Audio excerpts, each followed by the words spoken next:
নমস্কার, কেমন আছেন সবাই? আশা করি সবাই খুব ভালো আছেন। আজকে আমরা আমাদের পুকুরে নেমেছি।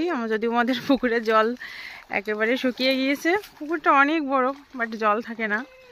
আর চারিপাশে অনেক বাঁশ গাছ, আমাদেরই বাঁশঝাড়, এমনি অনেক গাছের জন্য পুকুরটা আসলে ছোটো হয়ে গিয়েছে। 2 বছর আগে কাটানো হয়েছিল, তারপরেও পাড় জলে ধুয়ে ধুয়ে ভরাট হয়ে যাচ্ছে। তো অনেক মাছ দেওয়া ছিল, জল একেবারে শেষের দিকে। এখন জল ছেঁচে যে মাছগুলো আছে সেগুলো সব ধরা হবে। ভাই নেমেছে আর আমার মেয়ে আদ্রিতা। তো জল একদিক থেকে ছেঁচে পার করা হচ্ছে, তারপরে মাছ ধরা হবে। তো মাছ ধরে তারপর আপনাদেরকে আবার দেখাবো।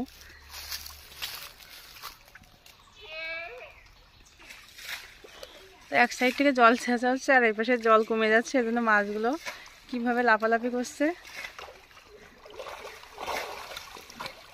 দেখেন। ওই একটা কাতলা মাছ উপরে উঠে গিয়েছে।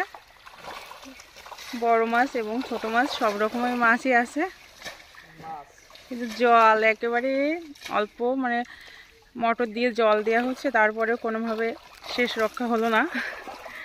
এই জন্য আজকে দেখেন কত বড় বড় মাছ।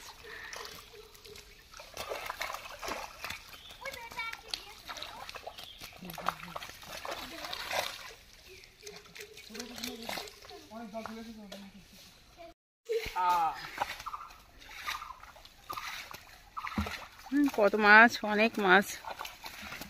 একটু জল থাকলে আরো অনেকদিন মাছগুলো রাখা যেত, বাট কিছু করারই নাই। এই কাদা মাখে মেখে একেবারে যা।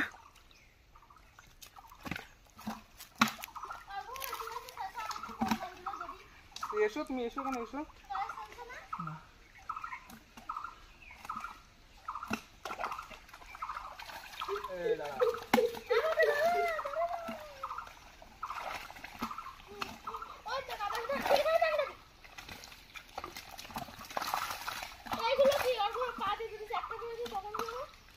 পড়লি তো চাপটা কর।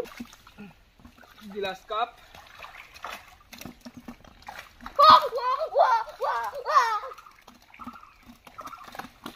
ভয় পাচ্ছিস তাহলে নেমেছিস কেন?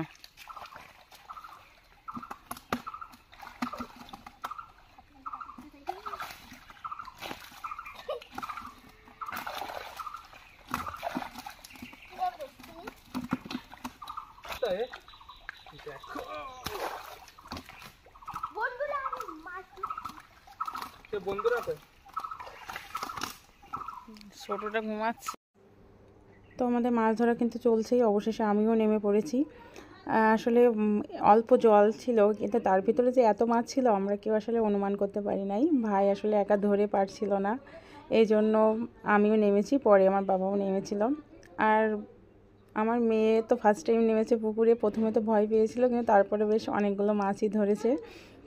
সে কাদা মাখছিল, বেশি মাছ ধরছিল কতটুকু জানি না, কিন্তু খুব কাদা মেখেছে মনের আনন্দে। আসলে গ্রামে আসলে যা হয়। আর আমি তো প্রচণ্ড পরিমাণ ডান পিটেছিলাম ছোটোবেলায়। মাছ ধরা, গাছে ওঠা, পাখি ধরা, এগুলোর জন্য আমি প্রচুর বকা খেয়েছি, মার খেয়েছি। মাকে না বলে, বাড়িতে কোথাও না বলে আমি দূরে দূরে মাছ ধরতে চলে যেতাম, বাড়ির পাশের যাকে পেতাম তার সাথে। তো সেই সূত্রে মাছ ধরছে। আমি আসলে আর থাকতে পারলাম না, অবশেষে আমিও নেমে পড়েছি। তো অনেক মাছ। তো এত অল্প জলে যে এত পরিমাণ মাছ ছিল, সবাই যদি আগের থেকে বুঝতে পারতো তাহলে আরও হয়তো কষ্ট করে কিছুদিন মোটর দিয়ে জল দিয়ে মাছগুলো রাখা যেত, তাহলে বেশ কিছুদিন বাড়ির সবাই খেতে পারতো। তো যাই হোক, আমাদের মাছ ধরা কিন্তু কমপ্লিট হয়ে গিয়েছে। এখন আমরা পুকুর থেকে উপরে উঠে আসছি। তা আমাদের বড় বড় বালতির 2 বালতি মাছ হয়েছে, তো প্রায় 20 থেকে 25 কেজি মতো মাছ। তো এখানে হচ্ছে আপনার কাতলা মাছ ছিল বড়, বেশ বড়। কাতলা মাছ ছিল 6টা, আর গ্লাস কাপ বলে যে মাছ, ওইগুলোও ছিল বেশি। আর সব থেকে বেশি ছিল হচ্ছে রুই মাছ। তার রুই মাছগুলো আসলে জল এবং খাবার অভাবে সব মাছগুলোই আরও বেশি বড় হওয়ার পরিবর্তে ছোট হয়ে যাচ্ছিলো। আসলে জল ছিল না, আর ভিতরে তো খাবারও দেওয়া যাচ্ছিল না। আবার জল দিলে, পুকুরটা এমনি বড় কিন্তু জল থাকে না, আবার জল দিলে জলটাও টেনে যাচ্ছে, যেহেতু এখন গরম, রোদেরও তাপ রয়েছে বেশি। এই জন্য জল দিয়েও আসলে কোনোভাবেই মেকআপ করা যাচ্ছিল না, এই জন্য বাধ্য হয়ে মাছগুলো সব ধরে নিতে হয়েছে। তো এখন মাছগুলো সব বাড়িতে নিয়ে যেয়ে ভালো করে ধুয়ে পরিষ্কার করে নিতে হবে, কারণ মাছে প্রচুর পরিমাণ কাদা, আর মাছে কাদা বেশি লেগে থাকলে কিন্তু মাছ দ্রুতই নষ্ট হয়ে যায়। তো দেখেন বাড়ি যে বড় একটা বাঁশের ঝুড়ি, আমরা ঝুড়ি বলি, এটাতে ঢেলে দিয়েছি মাছ। তো বড় মাছগুলো সব নিচের দিকে পড়েছে আর ছোটো মাছগুলো উপরেই। আর এখানে কিছু পুঁটি মাছও পেয়েছি আমরা, বেশ সেটা মনে হয় আধা কেজি, প্রায় 1 কেজি মতো। আর বড় মাছই আসলে বেশি। এবার মাছ ধরে নিয়ে সবাই আসলে হতভম্ব যে এত মাছ এখন তাহলে কী করতে হবে। তো যাই হোক পরিষ্কার করে তারপরে দেখা যাক কী করা যায়।